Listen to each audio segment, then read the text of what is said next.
Take one.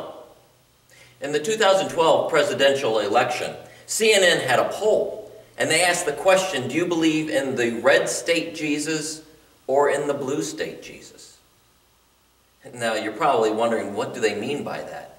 Well, as I read, it seemed that they were asking, do you believe in the Jesus of right thinking, of right teaching? Or do you believe in a Jesus that's about right practices, right living? It's almost as if the red state Jesus would say, believe in me. And the blue state Jesus would say, whatever you've done to the least of these brothers of mine, you've done it unto me. Now, there's a serious flaw in their question.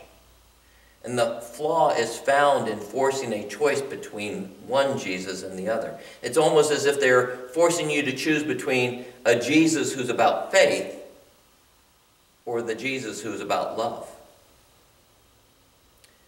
Well, there's a distortion in that kind of thinking. There's a distortion in the faith versus love mentality. It's almost as if these two things, faith and love, are in competition with one another. And so often, not only does society live that way, but we in the church begin to live that way. Because we fear that we're losing some sort of control. In fact, we might even be pushed to feeling like we are being controlled by the ones with the other kind of thinking. And we're afraid that we're going to have to compromise our place of confidence and somehow give up or lose some of our rights and privileges of what we believe and what we think and what we practice. And so what we begin doing is gathering around people where we define our relationships by commonality. They speak like us, they dress like us, they talk like us, they think like us. In fact, they even sin like us. Because we can gather with these people because we're comfortable with those kind of sins around us. But those people over there, things like the sin of homosexuality, this sin that would put somebody in prison, the sin of adulterous relationships, no, they're over there because they're not like us. And then we go one step further, that our relationships will be defined by convenience.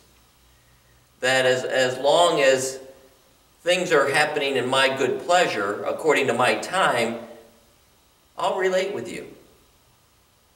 But don't inconvenience me. Don't ask me to do something on your time and for your way of thinking. And finally, we define our relationships by a certain expected result. That if we do this or say this, you're going to come over to our side. It's almost as if we are setting up our own kind of trap. That there are the others, and there's us. And oh, you better come around to being like us. But what happens there is that we fail to love.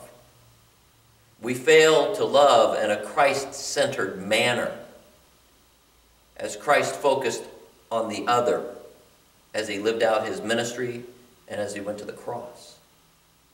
And we fail to love as a Christ-focused community. Now that's the first take.